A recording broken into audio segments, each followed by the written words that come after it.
So if you're standing in the back and you want to be sitting down, there are a few more seats. Are you programmers? Any programmers in the room? Okay, I'm going to give you an algorithm.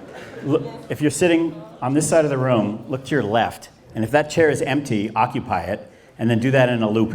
If you're on this side of the room, look to your right, and if that chair is empty, move into it, do that in a loop, and that way we will make some empty chairs here in the middle for the people in the back.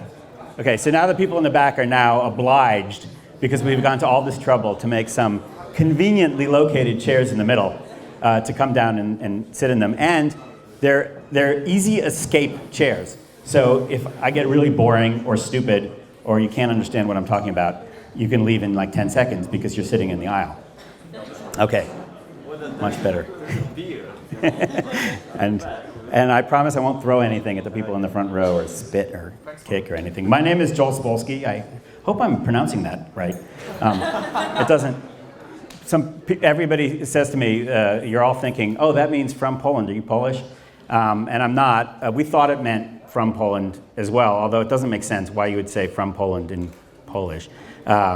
Because presumably you went somewhere else in order to get that name. And then my dad found that it was originally Spolsky, and we found a place called Spola in the Ukraine where we found his great-great-great-great-great-great-great-great-grandfather. I'm really American. I lived in Israel for a while. I use a New Zealand passport. And I live in New York City. So that's those are all the places that I'm from, not Poland. I'm going to tell two stories of two different companies, because I have now started two companies, and I'm still running both of them at the same time, which is only possible because I don't work very hard on either of them. This is the original office of Fog Creek Software when we got started. I had read this book called Peopleware, and it said you have to have great offices, and I was just obsessed from the day one when we started of having a really nice office space. And we had no money, and getting a nice office was almost completely impossible to figure out how we would ever do that with no money. We really wanted to be a bootstrapped company, and so the story of Fog Creek Software is the story of lifting yourself up by your own bootstraps, of starting without any money whatsoever. And the way we did that essentially is we took consulting clients on the very first day when we opened. Literally the first day, I posted on my blog saying, does anybody want me to build anything, whatever it might be? And as long as you pay, that'll be okay. And that's how we got started, and that's how we sort of got the money to get started. So this was our original office. It was an apartment that we rented from somebody who was renting it from somebody who was renting it from somebody. And it was a fairly small apartment, and we were there for about 3 months. And something bad happened. I don't remember what, and we had to move out of there after only 3 months. But we moved next into this apartment, into this building. The gray one in the middle was owned by my grandmother. It was just a little house in Manhattan. And she was renting it out after many, many years. She'd moved away a long time ago, and the price of rent had gone up quite a bit in New York, but nobody told her. So I think we probably eventually, finally, before she died, paid all our rent. It was $2,500 a month for the downstairs 2 floors of this apartment, and we were there for the first 3 years, and it was really, really nice. I mean, we had a real kitchen, we had a garden in the back, we had 2 bedrooms upstairs which could serve as private offices for me and Michael, the co-founder, and then a room downstairs where we had room for 3 people. And for a while we were actually at 5 people, but the consulting market, this was the year 2000, and those of you that are old enough to remember, there was a big crash, a dot-com crash in 2000. And when there's a crash like that, the consulting goes away. Everybody fires all of their consultants because they don't want to fire their own employees. And the number of new projects goes to 0. And so we actually had to lay off the 3 consultants that we had hired. And it was just, for a long time, it was just 2 of us, me and Michael. And we were doing a little bit of consulting work, but like I said, there was no consulting business. And that's when we started selling FogBugs, because we had it, and apparently people were willing to pay a very small amount of money for it. The first month we started selling that, I think we made like $5,000, and then it was $5,200, and then it was like $6,000, and then it was like $6,500. And let me tell you, like a typical month was, I would take the $6,500 and I would pay $2,500 for the rent, and a little bit of money for the internet and office furniture and stuff like that. But that wasn't very much. And I gave the rest of it to Michael because I had a lot of money in savings. Not a lot, but I had some savings. And he didn't. And so I wrote myself an IOU to pay myself back. We were 50-50 partners. And because I didn't need the money as much as he did, I just got IOUs and he got money. But later, when we built up the business and we started getting a lot of money, I paid myself back. So we've both taken the same amount of money out of the business. After, like a really long time, like three or 4 years, we got to 4 employees, I think. And we were tired of the old grandmother's office. It was inconvenient. It was in a bad location. It was just hard to get to. So we rented a real office in a building in the crappiest neighborhood in all of New York called the Garment District, which is full of sweatshops where people make clothes. And this was sort of the front door of that building. We were able somehow to get a really good architect to build it for us. And somehow we got the landlord of this space in exchange for taking a 5-year lease, which seems like a really long time now. He was willing to pay $75,000 towards the cost of building whatever kind of offices we want. And we managed to do it for like $85,000. So using mostly the landlord's money, we built this really cool office with all these angular walls, and we actually did have 4 private offices for 4 people, and then 3 private workspaces for another 3. So we could fit 7 people in this office, and that lasted us for another few years. One thing that we sort of established at Fog Creek was a very family feeling. I mean, it started with 2 of us. We hired people very carefully. I was paying the people, like with cash money. There were no investors whatsoever. The business was still growing, but it was growing very slowly. But it was growing, so we believed we would keep going at it, and we never had a reason to stop. And we just kept coming up with sort of new product ideas, and some of them worked, and some of them didn't. We always ate lunch together. That was the family feeling of this bootstrap company was a really, really important thing for many years. And so that company grew quietly. It got bigger and bigger and bigger. Right now, it's at about 45 people, I think, work for Fog Creek Software. We have a much nicer office downtown, which pretty much has all the features you would want. We still have individual private rooms for every software developer at Fog Creek. And we now have 3 products that we're still working on. FogBugs is the big one, which is bug tracking. Kiln, which is version control and code reviews. And those are developer products. And then we have a kind of a consumer product called Trello, which is a simplified project management kind of system. You kind of have to see it. If you haven't seen it, go look at it. That's Trello. So that was sort of the story of Fog Creek. It kind of grew very quietly. Essentially, there were many, many stages. It's been 13 years now. There have been many stages in the history of the evolution of Fog Creek. Sort of the first stage of consulting, the second stage of bootstrapping, and just trying to grow on those developer products, FogBugs and Kiln. We never wanted to be a developer tools company. We always thought that was a small market, but we found ourselves in that position, and it was making us money, so we kept doing it. We sort of finally got to the stage where we could build something like Trello and make it free, which we think is really important to its ultimate, it's sort of an investment in the future, is having it be free, because we want to get 100 million people using it, which is how you make money. And one of the sort of advantages is after about 10 years of building this, we built kind of a lot of credibility, and people sort of understood that we were good at running companies, and we had a big audience of people who had been reading my blog, Joel on Software, and we were able to kind of trade in that audience by launching something completely different, which was Stack Overflow. Stack Overflow is a Q&A website. You've probably seen it. And I won't go into too much detail, but that thing is growing like crazy and has been from the beginning. When we started, we actually launched, this doesn't go all the way back, that's January 2009. We launched in August of 2008. And the first day, I think we had maybe 30,000 visitors. And that's about typical, because if I write a blog post, it'll usually get about 30,000 to 100,000 views. So I wrote a blog post saying, oh, look, I just made Stack Overflow, go check it out. And we got those 30,000 people on the first day. And from then on, it grew by itself, and it grew to be much larger than Joel on Software, because it wasn't just me writing garbage. It was a lot of other people writing garbage. And we deleted most of the garbage, so it was left with a pretty good website for programmers. So this was a completely different kind of business. It was growing like crazy, And there were sort of a lot of aspects of it that were run very, very differently than Fog Creek. It sort of originated in Fog Creek, but Fog Creek didn't build it. It was built by Jeff Atwood, who's also a blogger. His blog is called Coding Horror. And this was sort of a 50-50 partnership between him and Fog Creek. And so it was built sort of outside of the company, although Fog Creek owned a big part of it. But this was a fast growth business. And for this business, after about a year, for various and complicated reasons, we actually took investment from VCs. We've now taken 3 rounds of investment from sort of top tier VCs, Union Square Ventures, Index Ventures, Spark, and Jeff Bezos, who you might have heard of. And they all gave us a lot of money. So far we've raised, let me see if I can figure this out. I think we've raised about 20 million so far for this company.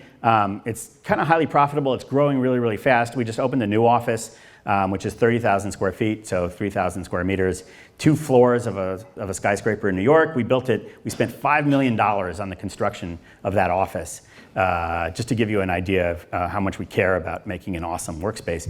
But like all the numbers of Stack Exchange are just much bigger than they were. Instead of spending $2,500 a month on an office, we're now paying $80,000 a month for an office.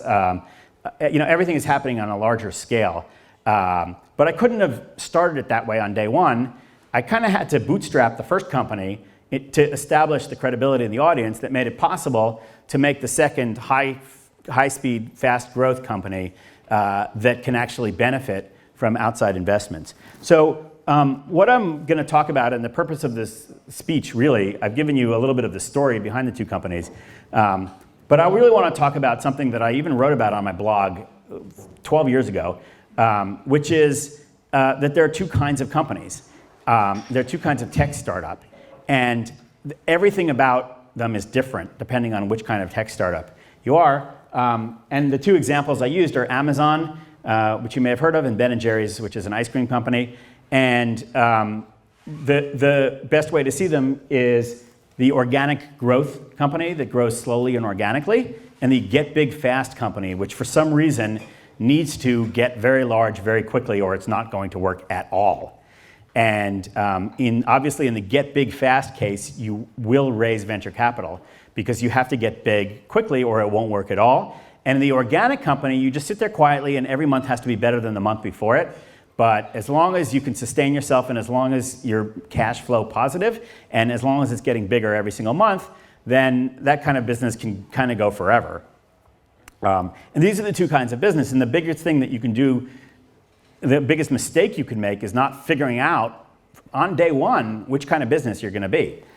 Because if you start on one of these paths and then you do anything from the playbook of the other company, everything that can go wrong will go wrong. It's sort of dangerous to ever borrow get big fast strategies. If you have a organic growth business and you take venture capital, bad things happen. If you have a get big fast business and you slow down to do things more carefully and cautiously like you would in an organic business, bad things will happen. And so you really have to think about these 2 things. And since I've built both of these kinds of companies, Stack Exchange as a get big fast company and Fog Creek as an organic growth company, I want to sort of tell you, kind of warn you about the biggest reasons why you have to decide which of these 2 camps you're in, because they're really, really different. Everything about them is different.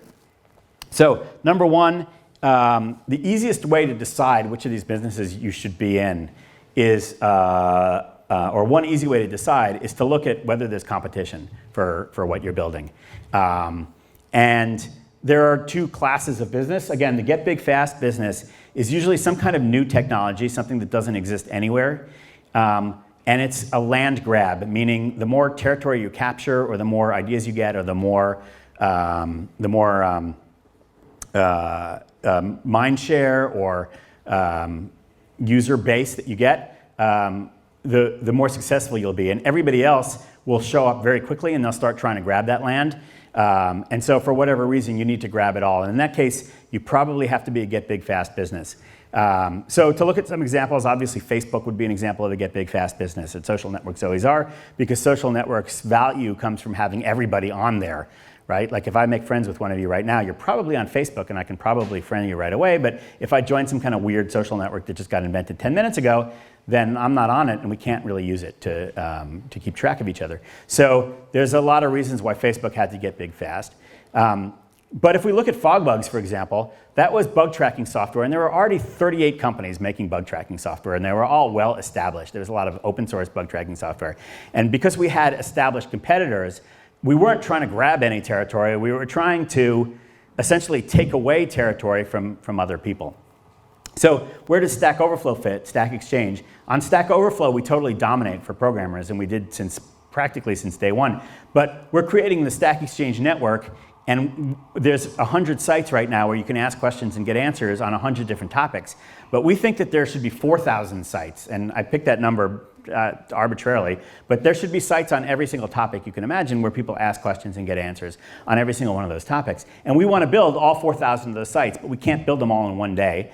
But if one of you right now says, I have an idea, I'm going to do Stack Overflow in Polish, and you go out right now and you build that, there's nothing I can do to stop you. And you'll get, if you're lucky, you'll get a mass of people using your version of Stack Overflow that's in Polish, and I won't own it. And that site will be successful or it won't be successful. And if it's successful, I either have to buy it or just give up on the Polish market because I can't start it myself because you're going to have 8,000 Polish programmers on there asking questions and getting answers. And this is a really bad idea for me to tell them to do this, isn't it? Do it in Bulgarian. I don't know, something that doesn't really matter so much. There's a lot of... So that's a land grab. If I can get there first with a Polish site, then I'm going to have the critical mass and you're never going to be able to take over. If you get there first, you're going to win. This is a classic land grab business and it's a great indicator that you're in a get big fast marketplace because you need to raise venture capital so you can move as fast as you can and you can hire translators for lots of different languages, for example, instead of just kind of sitting there cautiously and just trying to sort of go real slow, in which case somebody else will show up, like the Samwer brothers from Germany, and copy your idea and then make you buy them when you get enough money and you want to be big. Okay, there's another clue as to whether you're a get big fast business or an organic growth business, and that is whether or not network effects exist. And I alluded to this when I talked about Facebook, obviously, which is that the value of a network is, the number of people in the network squared, and a network rapidly creates lock-in. So you won't leave a network to go to another network if all your friends are on this network. The reason people are stuck on Facebook is because if they ever started putting their pictures somewhere else other than Facebook, their grandmother would call them and say, hey, why aren't you putting pictures on Facebook anymore? And now they have a choice. They can either put the pictures on Facebook, like they should have all along, or they can go to their grandmother's house and teach her how to use some new exciting social network, which will be very confusing for said grandmother, and so that will never happen, right? So we're now locked in. There's all kinds of really, really good network effects that lock us into this particular path-dependent way of doing things. And in that kind of a business, you better get big fast, because otherwise somebody else will, and you will never win. You will lose very rapidly. People will stop using you. Like that's what happened to MySpace, essentially. MySpace was able to get big fast among children of a certain age, but it was not a very safe space for those kids, so as soon as they could move somewhere cooler, they did. Facebook was sort of growing alongside MySpace with the college kids while MySpace had the high school kids. And the end result is that as soon as the MySpace kids were allowed to use Facebook, either because they got to college or because Facebook opened up to everybody, they were like, hey, this is cooler, let's go to the cool place. And they moved fairly quickly. So at some point, there were certain pockets of resistance to Facebook. Right? In Brazil, there was something called Orkut, which is owned by Google. In the Philippines, there was also Orkut. MySpace covered a certain demographic that sort of tried to resist Facebook for a while. There were a couple of other college networks which were really, really small. But eventually, because Facebook had so many people and had grown so quickly, it kind of washed out all those pockets of resistance and eventually became dominant and got the network effects. So when you have network effects that create some kind of lock-in. Oh, there's another case of where network effects don't create lock-in. Do you know what that is? Anybody? There's a lot, actually. Does anybody want to? Network effects without lock-in. I was going to propose all the IM apps, so WhatsApp, iMessage, GChat, Facebook messaging, Kik, BBM, and those appear to be networks, and it sounds like that their value is the number of users that they have squared, but it's so easy to install 4 of those that everybody's just on all of them, and eventually you have to remember, is this one of my stupid friends that uses WhatsApp, or is this one of my stupid friends that uses Facebook Messenger, or is this one of my stupid friends that just needs a text message? But they're all stupid, that's what they have in common. So it's tricky to figure out if there's really a network effect, if there's really lock-in. But in those cases, you have to get big fast. In an organic growth business, if you don't have any network effect like that, if you're selling something that anybody else can sell that doesn't create value, network type value as you join, then you may not have to get big fast. Next thing is sort of the size where the value kicks in. So we can look at a few different kinds of business. One example is, again, Facebook or Google are valuable because they have so many people on there that you can be creating an advertisement for a very narrow group of people, and the advertisement will be successful on Facebook or Google. And if they didn't have all those people, it wouldn't be nearly as interesting to advertisers. Another example is my product Trello, and now you'll understand how Trello makes money even though it's free.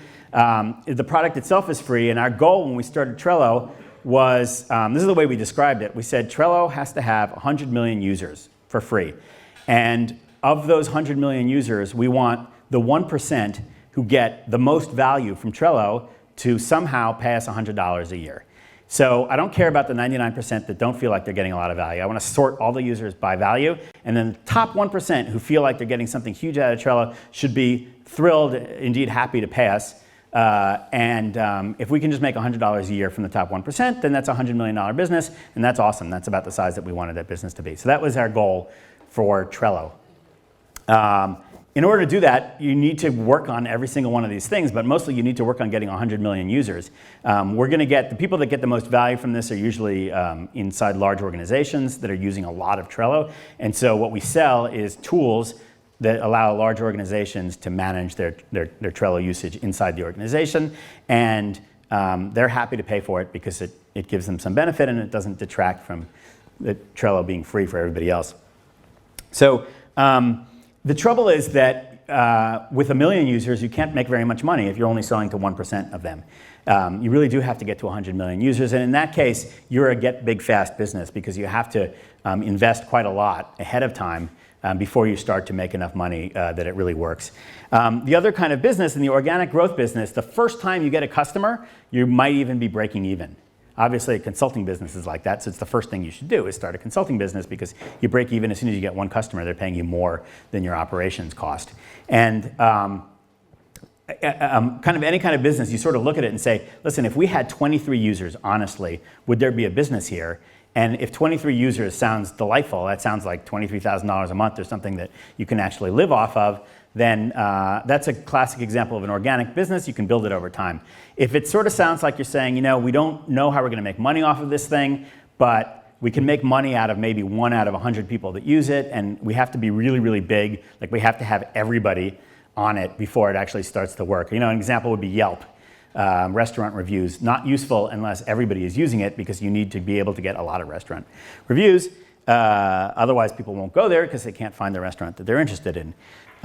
So that doesn't work until everybody's on there. So that's just sort of another thing to choose. Now, what you do when you have one of these companies, almost all the decisions that you might have to make are going to be made in a different way in a get big fast company versus an organic growth company. The classic example is that in a get big fast company, you tend to splash out a lot of money every time you have a problem, and sometimes you waste money.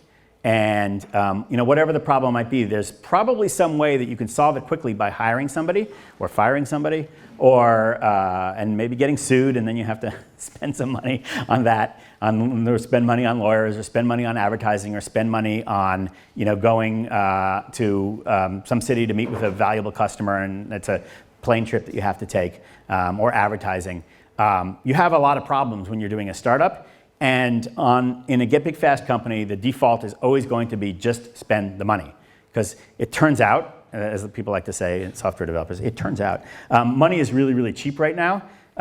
Taking money from venture capitalists is surprisingly not that hard if you actually have a good idea. And you can take it by giving away sort of equity. You don't even have to pay it back, really, which is nifty. And once you have a good idea that's getting big fast, you'll find that the money is readily available. And so doing the best optimization is just grab it and use it to solve your problems. Sometimes you grab it, you try to use it to solve a problem, it doesn't work, you've wasted the money. Oh well, it's somebody else's money. But in an organic growth business, you only have $2,300 a month, which you are barely using to pay your rent and to eat food, which is a nice thing to do. And when you have a problem, there is no money available to solve that problem. And so you will find that the organic growth businesses are always very frugal. They're always very careful with how they spend money. And the get big fast companies are always sloppy with spending money, and it is just not worth the time to worry about how to do this. If there's a solution that involves paying more money for a plane ticket or staying in a hotel that seems kind of expensive, then you're going to do that in the get big fast company, because it's just not worth the brain damage of thinking about that when you have so much money sitting around from your investors. In an organic growth company, it's your own money. It's very limited. You can't really solve these problems. And to this day, you can sort of see that. At Stack Exchange, we hire people like crazy. And if I have a problem that needs anybody to work on it, and the default is for me to do it, then instead of me doing it, because as I said at the beginning, I'm very lazy, I will just hire somebody. And we'll just try to find the perfect person to hire to do that. At Fog Creek, even on Trello, which is sort of a get big fast business, but we're paying for it out of our own pockets, there's a lot of stuff right now that we just can't do because we don't have the money to hire the people to do it. And we have limited the size of the Trello development team to only 12 people. And I can think of enough stuff for 24 people to be doing on that team, but I don't have any source of money for them.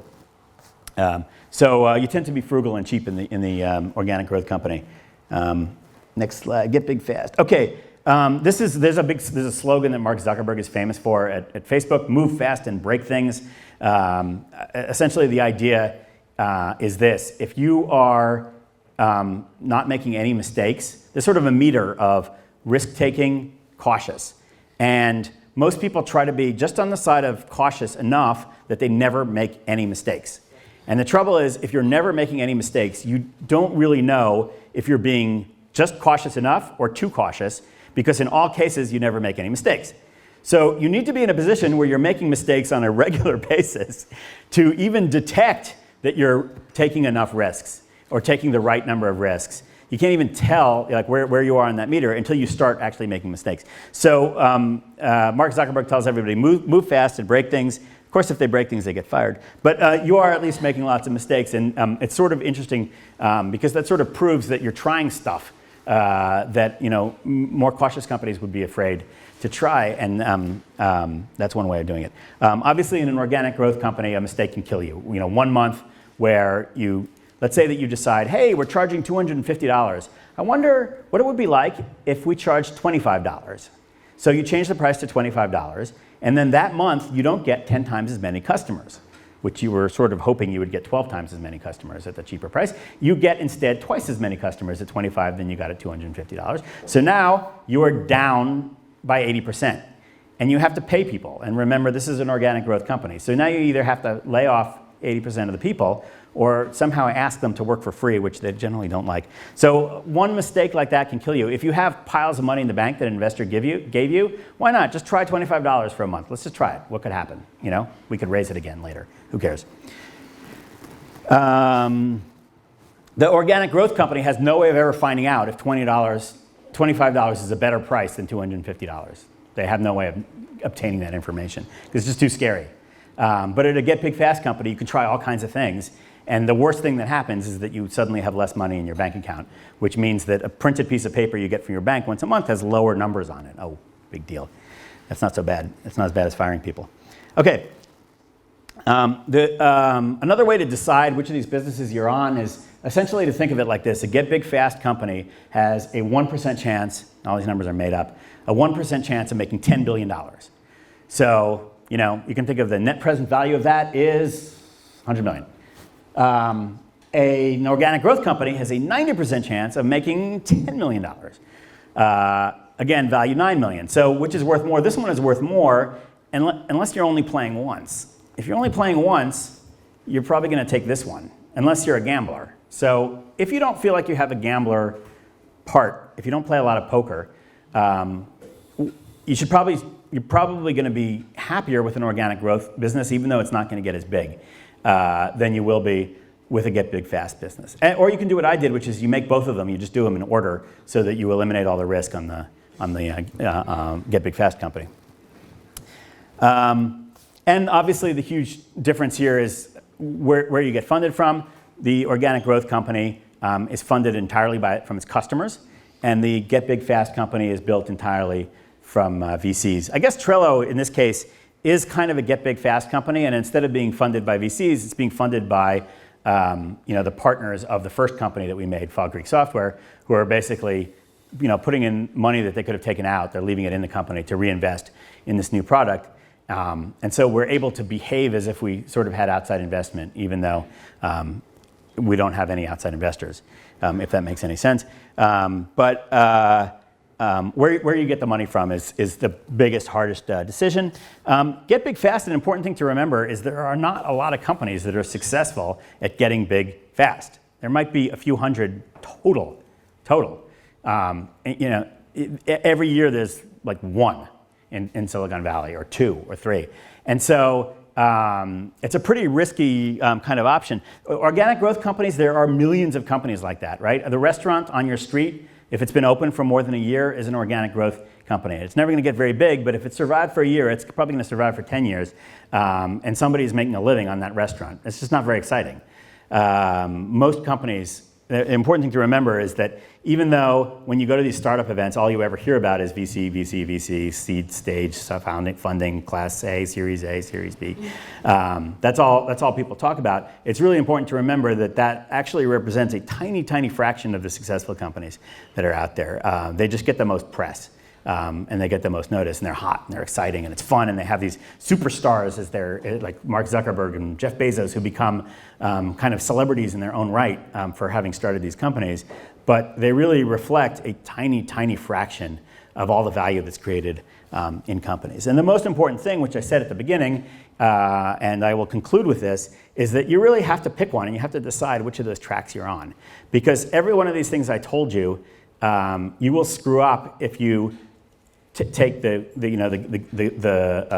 ideas of get big fast and apply them to an organic growth company. Really, really dangerous things can happen.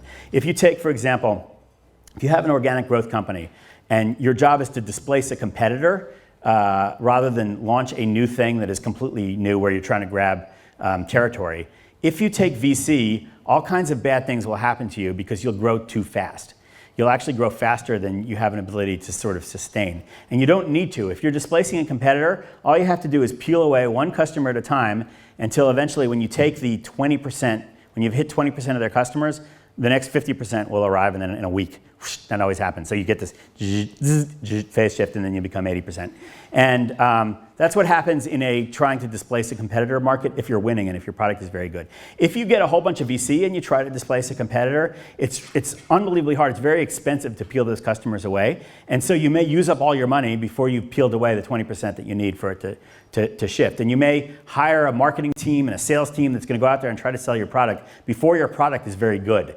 And so they may be able to jam your product down somebody's throat because you have such an aggressive sales team, but they're going to hate you and they're not going to like this product, and you're not going to be able to retain those customers for a long time. Or you may hire so many people to try to work on the code that one day you've gone from 2 programmers to 19 programmers, and the day that you have 19 programmers, you're going to wake up and say, like, 17 of these programmers are just running around doing stupid shit because they haven't learned what to do and how we do things and how our product works and what the goals are. We just hired those people too fast.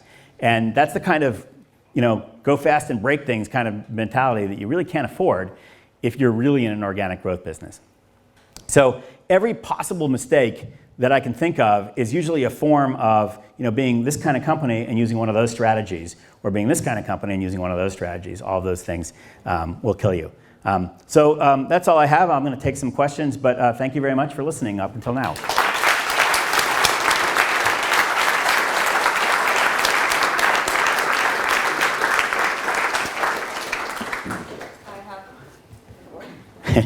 So if you have a question, raise your hand, stand up.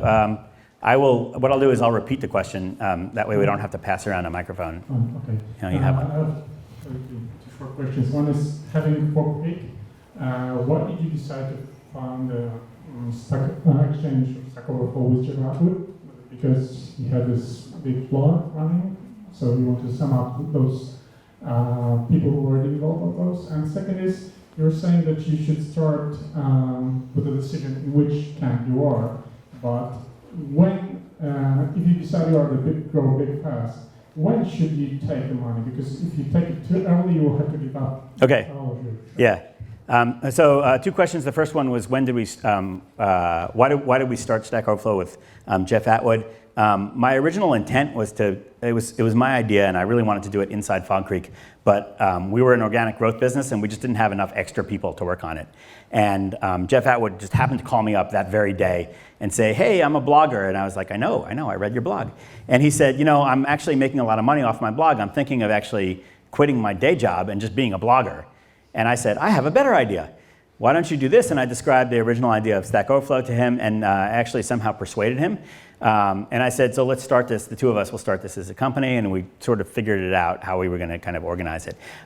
He was also a blogger. He didn't have the same number of readers as I did, but he had some, and so that was valuable. And also, you know, being a blogger, he kind of had the skills of writing about the company as he was building it, which got us an initial audience. So that was a very valuable way to do pre-release sort of press and get the early people on board. And we didn't take money initially for Stack Overflow because we had no idea if it was going to work or whether it would be successful. And we got some advertising up there pretty quickly, and that paid the bills for the first year or two. So we didn't really need the funding for the first couple of years. And we probably could have gone a really, really long time without the funding. But essentially, we just decided there were sort of mountains of opportunity. And the more money we had, the faster we could go after some of those ideas. And the faster we went after those ideas, and we could do it sort of, instead of waiting until we had some money to invest in the next thing, we could, you know, just sort of do it right away. And at some point, we looked at that business and said, this is a business where an outside investment could really accelerate this. And then we realized that even though we were dominating for programmers, we really wanted to dominate for all Q&A, everything, all expert questions and answers. And so there was a lot of land and a lot of territory we still had to go and grab for. And that made sense as a VC-funded business. The second question is the more general question where you said, when should you raise money? That's fairly simple. And there's sort of two important things you have to know if you're even thinking about raising money for your venture at any stage. The first important thing you know is very simple and mathematical, which is that your goal is to keep as much equity in the company as possible. You want to own as high, at the day you go public or you sell the company or die, as the case may be, you want to own the largest possible percentage of the company. And in order to do that, you want to sell as few shares as possible. And in order to sell as few shares as possible, you want to sell each share with the highest possible valuation of the company. Your company should be worth as much as possible for every single share that you sell. So if you're going to raise, let's say you're going to need $10 million to build your company. If you start out raising $10 million right now, when your company is worth $10 million, how many shares are you going to give up? Wrong, not all of it. You raise $10 million, your company is worth $10 million, but after you raise $10 million, how much do you have in the bank? You have $10 million in the bank, and $10 million that the company was worth before, so you're now worth $20 million in the post. It's called 20 million post, right? So your company becomes worth $20 million because you just received $10 million in cash. And therefore, in order to raise $10 million, if you're worth $10 million, you give up 50% of the company. At the same exact stage, you could just raise $1 million, give up 10% of the company, and then wait a few years until your company becomes much more valuable and raise the other $9 million later when the company is much more valuable. So if you can use that million to become more valuable, let's say to double your valuation to 20 million on that, then the next money that you raise, you give up less equity, right? So you're always trying to raise as little money as you possibly can, and the amount you should raise is enough money to increase your valuation. And now where does your valuation come from? When I said your company is worth $10 million, I said that very authoritatively, but I didn't really explain why your company is worth $10 million. And all that really means is that a venture capitalist or a VC or an investor is willing to buy shares of your company as if it were worth $10 million, meaning every share they buy, that just sort of sets the price for every share they buy. And the way they decide how much a company is worth is based on a function of how many risks it still faces. So they look at your company and they say, you know, you might lose interest and just go home. Your star programmer, you only have one programmer and he's a hero and he might get hit by a bus. Your programmer may actually be incompetent or insane or end up in an insane asylum and may not actually be able to build this thing that you're telling me that your programmer can build. Once you build this thing, no customer may be interested in it. Or they may be interested in it, but they may not be willing to pay money. Or they may be willing to pay money, but it's not enough to cover all your expenses. Or all kinds of other things could go wrong. Or your business could get to about $10 million, which is awesome, and then get stuck because there's only 10 million people in the entire world that want this thing that you're selling for $1. And so $10 million is the maximum you could ever make. So all of those things are risks. And when a VC looks at your company, they're going to say, how many risks do you have? And they don't mind risk. That's their whole job, is investing in risky companies. So it's not a bad thing. It's just that the more risks you have, the lower the valuation is going to be, because the higher the risk is that they're going to take. And so every time you de-risk, you remove one risk from the pool, your valuation goes up. So the minute you build the software and it's built, the whole risk that you can't even build it is now gone, and your company valuation just tripled. The minute you have some customers using it, even if they're not paying you yet, the risk that nobody wants this thing has disappeared. So that's why you might want to start with a free thing, because as soon as you've got people using it, you prove that somebody at least wants this thing. That risk goes away, your valuation triples. The minute somebody starts paying you anything, $1, $2, 60 cents, boom, that risk goes away, your valuation triples. And your valuation will go up. In the case of Stack Exchange, your valuation will go up from, I don't know, 0 at the beginning. It always starts at 0. Our first investment was at 30 million, and our last investment was at 200 million. So over the 3 investments that we took, we kept delaying the money as long as possible, and we only took it when we thought the valuation had gone up because we'd proven something about our business that we hadn't proven before. So every good VC-funded company is always trying to wait as long as possible before they raise money and try to delay every single moment. And you only want to take the minimum amount of money that is necessary to prove the next thing that can raise your valuation to get to the next higher valuation point. And so that's the stage process. You can think of it as a series of stepping stones, and you should be honest with your investors, because some of your investors, some types of investors, angel investors, like to have all the risks. They want to invest at the very beginning, and they want you to have all 9 or 12 risks of all the things that can possibly go wrong, because they're only investing $25,000 and they want to make $1 million if you're successful on their $25,000. Late stage investors want to be completely de-risked. All they want to do is invest in Facebook the day before it goes public. It's all they care about, is investing in Facebook the day before it goes public, when there are 0 risks and it's pretty obvious that it's going to go public. And that's a different kind of investor. And so obviously you want to reach each investor that's appropriate for the stage that you're at. And so the best way to do that is to be completely honest about where you are in the process and what the risks are. And you go to the investor and you say, look, these are the 10 risks, and we haven't proven these 10 things. And I'm raising $50,000 today just to build the product. And I will come to you with a built product afterwards, and I'm going to raise more money when I have the built product, and the valuation is going to be higher.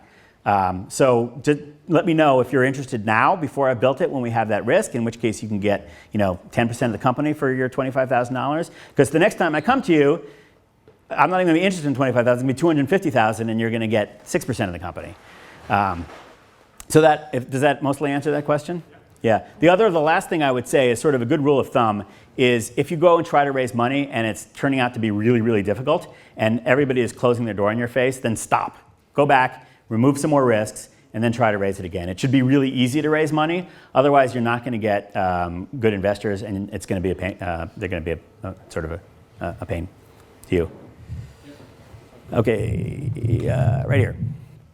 I don't know if you're an angel investor, but and I really like your analysis. It makes a lot of sense. If you're an angel investor, presumably, what are the criteria? If you're looking at something that looks like a get big fast business, and there's no way you've got the capital resources, the first question is, do you invest to try and get people to the stage where they could possibly appeal to people who've got the capital? That's one question. The other is a more general question. What inspired you to be an entrepreneur in the first place? Oh boy. Okay, 2 completely different questions. I'm going to forget the second one, but you'll have to repeat it. An angel investor is the first stage of investing, and they're often investing in companies that are nothing more than an idea. Maybe 2 people that have built something very simple, or they have a prototype or a concept in their head, and they're almost certainly going to make their entire decision based on who the people are, because that's all the information they have at this point. Combined with, how good of an idea is this if it works? But the truth is that a lot of angel investors invest in companies that end up building something completely different than what they plan to build. It's the famous pivot, as it's called, where you start building this thing and then that just sort of fails, but you still got some money in the bank, so you go build a different thing because you really want to be an entrepreneur. So an angel investor in general, is looking for, quote unquote, the quality of the team, i.e. do they think these people are really smart, really driven, really qualified, they're going to work really hard, they're hopefully a little bit of a maniac, and they're going to keep driving this idea forward no matter what. And that's kind of what they're looking for, and they'll sort of combine that with how big is the opportunity. So if you say, I'm totally driven and I'm making a restaurant, well, no restaurant in the world makes more than $1 million a year in profit, the best restaurant in the world. And so that's not a big enough opportunity for any angel investors in tech. They want there to be $1 billion opportunity. There's no way you can make enough money doing that. So it'll be a combination of those two things. Is the idea big enough, and how do they like the founders? And that's at the angel stage. And the angel stage is really kind of like, sure, I'm taking a fly on this. Most angel investors are motivated by one of two things. They either are successful entrepreneurs who just sort of want to give back in some way to other entrepreneurs, and they want to help other entrepreneurs. And they kind of, if you ask them, they would say, I'm going to take $1 million of the $10 million that I made from my previous company that I just sold, and I'm going to invest it in 40 different companies, give me $25,000 each. And I hope some of them are successful, but if they're not, I've helped 40 companies get off the ground, and I've only lost 10% of my net worth. So that's sort of the worst case scenario, and that's a typical angel investor mentality. Is they just want to help, they want to give back. That's, by the way, if you find such an angel investor, they're a good angel investor. And so you'll see that they're really sloppy with paperwork. They'll just sign standard paperwork. They won't negotiate deals. A good angel investor doesn't require anything. They're not on the board of directors. They don't require information rights, which means you don't have to tell them anything about your company, ever. Nothing. You don't have to, they have no right to any information about your company. And so that's why they're called angels, because they're awesome. If they're doing a good job, if they're doing their job well, and we could talk about that for a long time. What was my motivation to become an entrepreneur? It's sort of hard to say. Part of it was I'm a very risk-avoiding kind of person, and obviously the strategy that I was describing tonight that said, even if you want to do a get big fast company, start with an organic growth company so you can establish your reputation, get a network, build all kinds of stuff, and be in a position where the get big fast company has a much, much higher chance of success. And maybe you can even fund it yourself from the proceeds of your first company. But so I'm just a very, very cautious person. And what I saw, essentially, I was looking around in the year 2000, and there were some really bad companies getting created in the first .com boom in the year 2000. And they were doing really, really well. I just read, this was on Hacker News today, for some reason somebody put this up again. GeoCities was bought by Yahoo in 1999. So this is the context in which I started my company. GeoCities was bought by Yahoo for $3 billion. And they had, does anybody know how many users were on GeoCities, or how many monthly uniques, visitors, total on GeoCities? These aren't people that are making GeoCities sites. This is everybody who has ever visited a GeoCities site in a given month. Does anybody know that number? Yeah. 2,000. No, more. A few thousand. No, it was actually 16 million. 16 million people visited all of the GeoCities sites. So that was the global monthly uniques on GeoCities. At the time, they were bought by Yahoo for $3 billion. Stack Overflow, or Stack Exchange, has 40 million global monthly uniques today. So we're roughly triple the size that GeoCities was at the time. So the point of that story is not to say that, hey, we're bigger than, we should be worth $9 billion according to that calculation, which we're not, but to just say there were some really, really awful businesses that were worth quite a lot of money.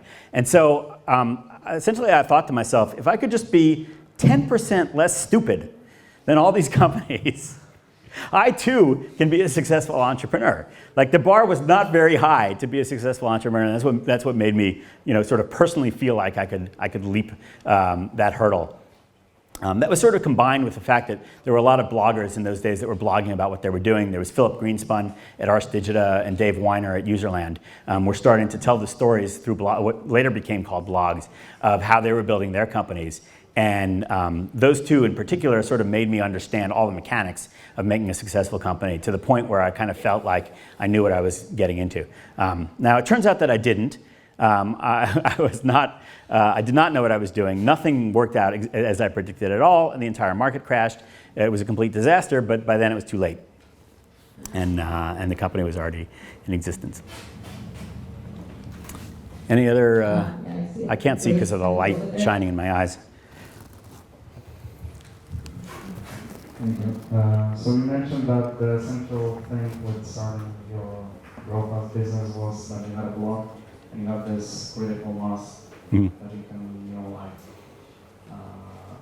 attract to a product like this. Are there any other ideas or things you can do other than writing a blog and having this big critical mass? That's really hard.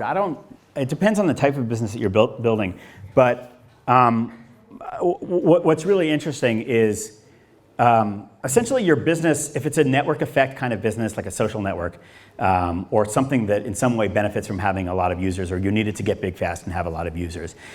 It's sort of an inductive proof. You sort of need a combination of two things. You need a good sized seed to start with, and then you need kind of a high multiplier effect, or what some people sometimes call a viral coefficient, which is essentially how much, if you do nothing and you do not promote your business at all, how much is it going to grow from one month to the next, just in its own strength, because of maybe people telling each other about it, or because in some way it spreads itself. So, for example, Stack Overflow spread itself through Google. As people wrote more and more answers, those answers appeared in Google search results, and then they came to Stack Overflow. And then they said, oh, Stack Overflow, maybe I'll ask my next question there, or join the community and answer questions there. And so it kind of created a virtuous growth loop there. So there was the size we started with, the 30,000, plus whatever the viral growth coefficient was, was sort of how it propelled itself into becoming bigger and bigger. Trello is sort of similar. It's a group project planning system, and every time somebody invites somebody else to join a board, they may be introducing Trello to a new user. So again, it started with my audience, however big that was, say 30,000 to 60,000, and it grows based on that viral coefficient. So you need a combination of those two things. Now, one thing that a lot of people don't notice, because it happens beneath the surface, is that a lot of things that look like overnight successes actually have some secret 10 years of history behind them, where they were growing for about 10 years before they suddenly became popular and successful. So again, Stack Overflow, it started in 2008, but I started writing my blog, the Dolan Software blog, in 2000. And I think without that, I don't know if Stack Overflow would have really worked or would have taken off, or it might have taken a lot longer, or we might have been starting from a base of 2,000 people instead of starting from a base of 30,000 people. And there's sort of a surprising number of companies that are in that position where they appear to be an overnight success. Even like rock and roll bands, you're always like, hey, these guys, overnight success. And you sort of ask them a story about what they did and what they built and how long they've been going at it. And you'll discover that they were, like the Beatles, they were playing in pubs in Liverpool and in Munich for 10 years before they became a breakout success and went to America and all that stuff. So a lot of times, if you imagine a typical growth curve where you've got whatever your viral coefficient is, you see this part of the curve, and this is where you started looking at the history of that company. And down here, there's 8 years that kind of look like this, like really, really painful and boring. And sometimes that's just the way you have to build it. And if you go in there expecting that, you'll probably be happier and more successful. One of the things I see a lot of people doing is giving up really, really quickly. And you say, well, how many visitors did you have? And they say 1,200. It sucks. And you're right. That does suck. How many visitors did you have the month before that? 1,000. Okay. How about the month before that? 700. Well, you're growing. Like, how long are you going to keep at it? Are you going to keep at it? Do you care enough? Because this is a growing thing. The thing has a viral coefficient. It's actually working. The real problem is when every month you get the same number of visitors, and then something's probably not working. Hi. So today with things moving very fast, would you start a safe growing business again? Because if you start a safe growing business, then there may be a team or a person that will get founded, then start in the same niche. Yeah. Jump you by 3 steps, and then you go. It depends how many ideas you have. I mean, and essentially what you're doing is you're building your personal brand, you're building your personal network, you're building your personal worth, there are so many public examples of people like Mark Zuckerberg, who, by the way, started like 4 companies before he started Facebook. But there's or websites or whatever. But there's so many examples of that I think people, feel like I got to be Bill Gates, I got to be Mark Zuckerberg, I got to start this thing when I'm 19. It's going to be my only chance. I'm only going to have the one idea. I'm just going to work on the one company. So first of all, that's not even the real story of Bill Gates. Microsoft was Bill's second company. His first company made traffic software, and he did this when he was 15. But it made so a lot of and a lot of Microsoft growth was predicated on having DOS to sell IBM, and that was something that Microsoft bought from a guy that had been working on for years. So a lot of, so even that has kind of a back story while it was sort of being built. So I think that, growth is just growth. You're trying to build trees here, and, it just takes a long time to build a tree. And, when you think about it personally, kind of going into it, starting, you kind of have zero, and there's going to be a long haul, and that's what it sort of takes to be brilliant. And if you're ever able to accelerate that, awesome. If you see a shortcut, go for it if it works. But I think some people are a little bit too addicted to the shortcuts. Like they're kind of looking for the, I need to get fast within a year or I'm going to quit. And they quit. The trouble is that they quit too soon. And then they go off and then they have to work for IBM or Capgemini or something. Does anybody work for Capgemini here? It's awful. The only good thing about Capgemini is it's so easy to hire people away from Capgemini. If anybody's ever working there, it's so easy to recruit them. I shouldn't pick on anybody. So I have a next question. So you said that Trello is a grow fast business. Yeah. And that you can easily find many reasons to have like a team of 24 instead of 12 working on it. So why not take VC investment? We possibly will. Right now, the nature of Trello is that we're making enough money from our other products to fund 12 people to work on Trello. And so it's almost like we can sort of self-invest at the beginning. And we could possibly use more than that, but that doesn't right now feel like we have to kind of pull the trigger on that right away. So essentially, it's almost like we've raised our first round of VC, we just raised it from ourselves. And it's sort of an unusual situation where instead of taking a whole bunch of money all at once like you would from a VC, we actually have a stream of money coming in every month from the profits on our other products, which in some ways is worth a lot more than a single fixed investment from a VC would be. So we might take money, but we're just kind of holding off because when Trello has, it's right now, I looked today, it's 1.7 million users. When we have 10 million users, we're going to be able to raise at a much higher valuation. When we have revenue, we're going to be able to raise at a higher valuation. And I think we could probably hold off for another year or two and then go to investors and say, hi, remember me? I'm Joel. I started Stack Exchange. I made you a lot of money on that. Because I already have investors, right, that invested in Stack Exchange at 30 and it's now worth 200. So they'll give me money for anything. And I want to be able to go to them and say, I'm selling 5% of Trello, and the price is really, really expensive, and you won't get a board seat. You might not get, you're not going to get any control.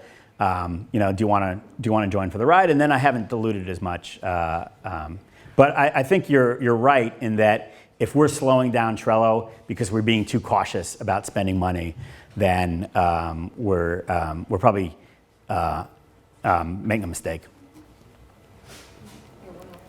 You Okay. formed two paths to us, even though even more. You've been trying both of them, and you've created a third one, which is a mix of both of them. Yeah. But what's your personal feeling about those preludes, which one you like the most, and simply what are your feelings about them, apart from the facts which you've mentioned? I tend to be very practical about them. The funny thing is, if you go back to Joel on Software, I think in 2001 I wrote this article called Ben & Jerry's versus Amazon, and I presented sort of these two choices. And I did that before I had built these companies at all. And when I started writing that article, I was very much starting an organic company, and I felt like that was the smart thing to do, was to always build a company organically. And I thought that the VC-funded companies, especially in the year 2000, I think I wrote this before I started. In fact, I'm sure of it. I wrote this before I even started Fog Creek. And at the time I was writing it, I actually felt, you know what, the VCs are for the birds. This is stupid. And get big fast is sort of a myth. And by the time I had finished writing that article, I convinced myself that there was a case for a fast-growing company. It's just rarer than you think. And so I tried to write the article in what I thought was sort of a fair and balanced way, and I ended up sort of not really criticizing Amazon in any way, even though I thought that at the time that was a dirty word, Amazon. Ooh, they were like could be. And what was funny is that I used Amazon as the example because I could have used Webvan or Pets.com or any of the other bad get big fast businesses of that era, all of which looked like Amazon at the time and all of which failed. So I kind of lucked out that I picked the one that turned out to be gigantic and take over the world. So essentially, I'm kind of neutral. I can tell you, if you want to have a strong opinion about one, you can ask yourself sort of what's important to you as well. An organic growth business can last forever. It can be a family. It can be like a family business in the sense that you have 20, 30, 40 employees. You know everybody. You know them by name. You never fire anybody. You treat them well. You have lunch together every single day. You go to their children's weddings. But a get big fast business gets big pretty fast, and all of a sudden you don't know people's names, and you're walking around, with all kinds of random people that you've never met before. And in a get big fast company, you're always waking up and hearing that somebody who you pay has done something awful that you would never do in your name, whatever it might be. And then you say, why the hell did he do that?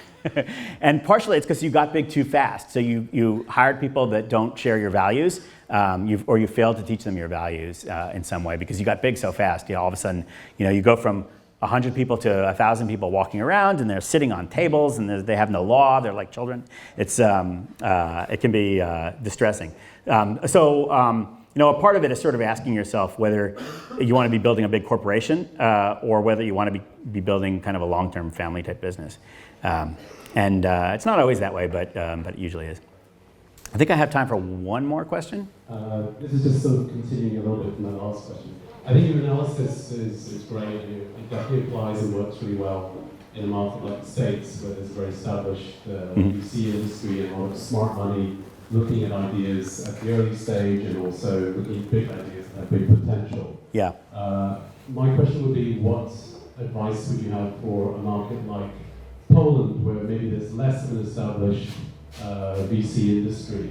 Right. And it's a healthy thing because a lot of ideas do grow organically because they have to, because of availability of capital. Mm-hmm. But maybe that's limiting the potential for a Polish Facebook or a Polish Amazon. So I think that there's a couple of points that I want to make here, which some of which you probably heard. So I'll do those afterwards because they're going to be boring. But the things you haven't heard is I actually do think that you're going to have to build a round of organic businesses, and some of them will do well enough that they're going to create some people who have money, and then you're going to build your second round of get big fast businesses sort of in the second round. And even though there's going to be people that are already on round 2 right now in this audience, and there are going to be people that just jump to the get big fast and they sort of succeed for some reason or another. But realistically, in terms of sort of the ecosystem that exists here right now for startups, you're going to do a lot better with organic businesses rather than the fast growth businesses in the first stage. And that's often just the phases that you have to go through. I mean, there were no VCs when the tech industry started. There are still VCs. There are plenty of VC funds like Seed Fund and Index that are international, that are geographically neutral.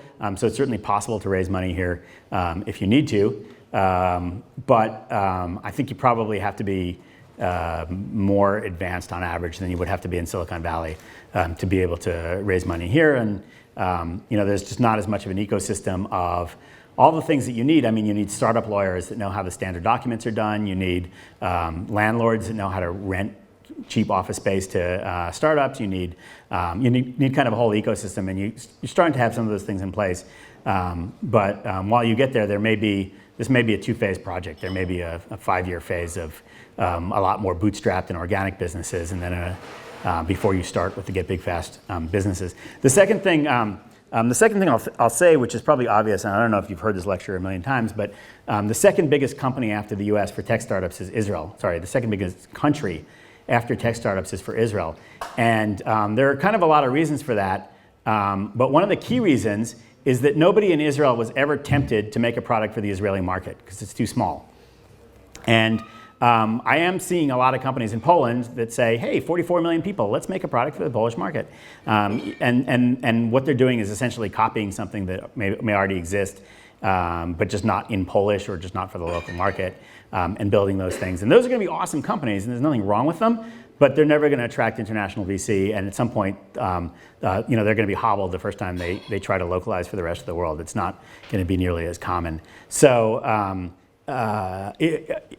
among other things that have made Israel successful at startups, many of the factors that make Israel successful in tech startups also apply here in terms of the workforce and education and speaking English and things like that. Those are all assets that you also have in Poland.